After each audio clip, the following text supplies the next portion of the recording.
Ayan, ang ating mga kamatis ay nagbulaklak na. Ayan ang ating mga kamatis na tanim sa ating rooftop garden. Mga ilang puno rin itong kamatis na to. At ayan, nakakatuwa nga dahil nga nag-flower na sila. Kaya ang susunod na nito ay magbubunga na itong ating kamatis. O di ba nakakatuwa?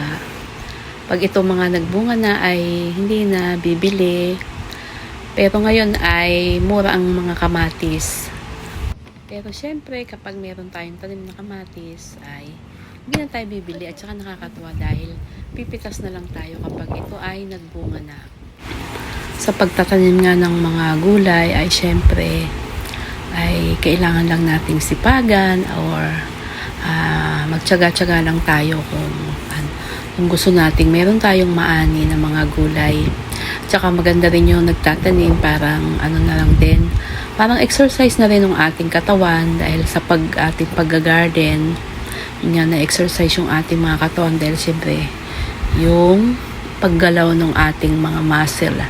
At saka papawisan din tayo kapag tayo ay nag-garden. Kaya maganda exercise ng katawan yung pagtatanim. Ayan. Saka sa pagtatanim, hindi kailangan yung malawak ang lupain or yung pagtataniman. Kahit sa mga lumang paso o lumang batya ay pwede na. At ito na nga namunga ng ating mga kamatis after mga 3 weeks or 20 days. Ayan, may bunga na ang ating mga kamatis. Ayan, nakakatuwa oh.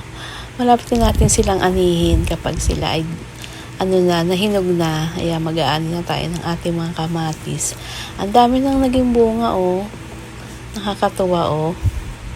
Ay, nakakatuwa talaga. Ang dami naging bunga ng kamatis.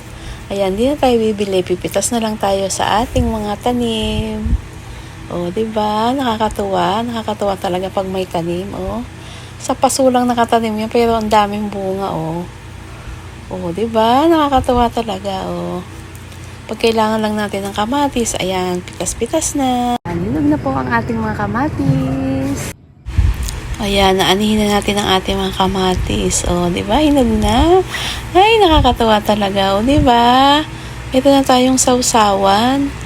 At meron tayong pang-asim kung tayo magluluto ng isda. Ayan, pipitasin na natin kasi hinog na siya.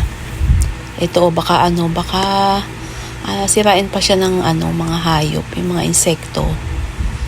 Kasi merong mga insekto dito na yung mga puti-puti na minsan na siya sa mga puno. Ayan, pitasin na natin ang ating mga kamatis. Ayan oh, nakakatawa oh. Ang daming bunga, grabe oh. Ayan na nga, pitasin na natin. Aanihin na natin ang ating mga kamatis. Ay, hinog na tong isa oh. Itong mga kamatis pa naman tumataas yung mga puno. Kaya nilagyan ng asawa ko ng dito ng pagtatalian ng kanilang puno. Ayan. Oh, hinog na yung isa oh. Siguro ang sarap nito kasi nga bagong pitas. Yan, nakakatuwa oh. Kaani na tayo ng kamatis. Kukunin ko na lang lahat ng yung kahit hindi pa masyadong hinog kasi nga masarap naman tong kamatis kahit hindi yung hinog na hinog. Ayan, dito sa may dulo meron pa pala ditong tatlong hinog na rin oh. Ayun, nakakatuwa talaga tong mga kamatis na to oh. Tuwan-tuwan talaga ako sa kamatis na to. Napakasarap kasing mag-ani, ano ba yan? Napaka-OA ko na, oh.